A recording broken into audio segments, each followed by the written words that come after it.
घटक चाचणी क्रमांक 1, 25-26, इयत्ता 9वी, इतिहास राज्यशास्त्र. 20 गुणांचा पेपर आहे हा. पाहूयात आपण प्रश्न पहिला अ.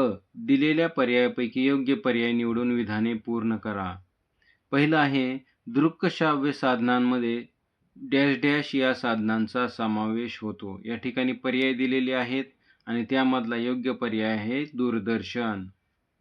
दुसरं आहे, श्रीलंकेतील तामिळ अल्पसंख्याकांचा प्रश्न सोडवण्यासाठी पुढाकार घेणारे प्रधानमंत्री. उत्तर आहे त्याचं राजीव गांधी हे होते.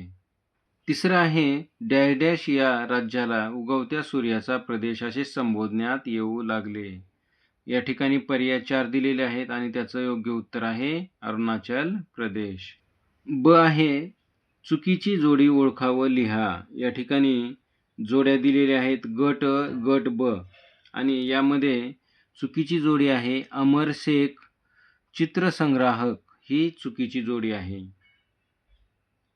त्यानंतर दुसरे आहे गट अ, गट ब मध्ये चुकीची जोडी आहे चंद्रशेखर मंडल आयोग ही चुकीची जोडी आहे. प्रश्न दुसरा, टिपा लिहा. कोणतीही एक टीप लिहायची आहे. पाहूयात आपण पहिली, प्रेस ट्रस्ट ऑफ इंडिया.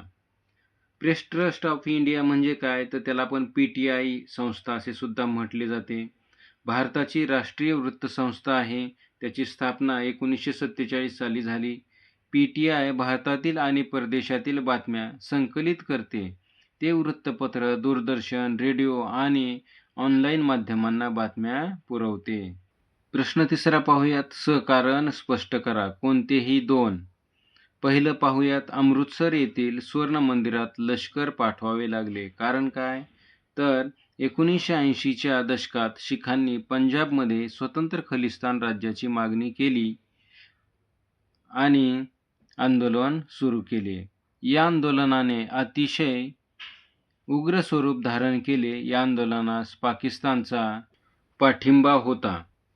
1984 मध्ये अमृतसर येथील स्वर्ण मंदिरात आश्रय घेतलेल्या अतिरेक्यांना बाहेर काढण्यासाठी त्या मंदिरात लष्कर पाठवावे लागले. प्रश्न तिसऱ्यातला तिसरा आहे, आधुनिक भारताचा इतिहास लिहिण्यासाठी दृक्श्राव्य माध्यमे महत्त्वाची असतात. त्याचं उत्तर पाहूयात आपण.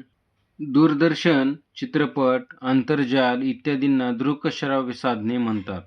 अशा साधनांमुळे चालू असलेल्या घटनांचे चित्रीकरण करता येते.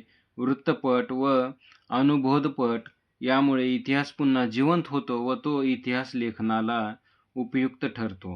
प्रश्न चौथा, सविस्तर उत्तरे लिहा. कोणतेही एक लिहायचं आहे. आपण दुसरं पाहूयात, जमातवादाचे परिणाम लिहा. या ठिकाणी जमातवादाचे परिणाम पहिला पाहूयात. जमातवाद, द्वेष, तणाव आणि संघर्ष वाढतात. दंगली व हिंसाचाराच्या घटना घडतात. लोकांमध्ये परस्पर आत्मविश्वास निर्माण होतो. चौथा आहे, राष्ट्रीय एकात्मता आणि सामाजिक सलोखा धोक्यात येतो. पाचवा आहे, देशाच्या विकासाला आणि शांततेला बाधा पोहोचते. प्रश्न पाचवा पाहूयात, दिलेल्या पर्यायापैकी योग्य पर्याय निवडून विधाने पूर्ण करा. पहिला आहे, राष्ट्रसंघाची मुख्य जबाबदारी युद्ध टाळणे ही होती. या ठिकाणी पर्याय दिलेले आहेत 4, त्यामधलं आपल्याला योग्य उत्तर लिहायचं आहे. दुसरं पाहूयात आपण. दुसरं आहे, 1917 मध्ये रशियामध्ये डॅश डॅश क्रांती झाली. तर उत्तर आहे साम्यवादी. या ठिकाणी 4 ऑप्शन दिलेले आहेत. प्रश्न 6, खालील विधाने चूक की बरोबर ते सहकारण लिहा. शीतयुद्धामुळे जगाचे एकध्रुवीकरण झाले. चूक आहे, कारण शीतयुद्धाच्या काळात जग 2 गटात विभागले गेले होते. एक गट अमेरिकेच्या नेतृत्वाखाली आणि दुसरा सोव्हिएत संघाच्या नेतृत्वाखाली होता. त्यामुळे जगाचे द्विध्रुवीकरण झाले. प्रश्न 7, थोडक्यात उत्तरे लिहा. कोणतंही एक लिहायचं आहे. शीतयुद्धाच्या समाप्तीनंतर जागतिक राजकारण कोणते महत्त्वाचे बदल घडून आले? त्याचं उत्तर पाहूया. जागतिक राजकारणात अमेरिका ही एकमेव महासत्ता उरली. 2 नंबर, भांडवल, श्रम, बाजारपेठ, माहिती यांचा जगभर प्रसार झाला. 3, पर्यावरण रक्षण, मानवी हक्कांची जोपासना, स्त्री-पुरुष समानता, नैसर्गिक आपत्ती सामना या बाबतींना जागतिक स्वरूप प्राप्त झाले. तर ही आपण इतिहास व राज्यशास्त्राची प्रश्नपत्रिका पाहिली. हा पेपर आवडला असल्यास सर्वांनी या यूट्यूब चॅनलला सबस्क्राईब करा, लाईक करा व आपल्या मित्रांना शेअर करा. धन्यवाद.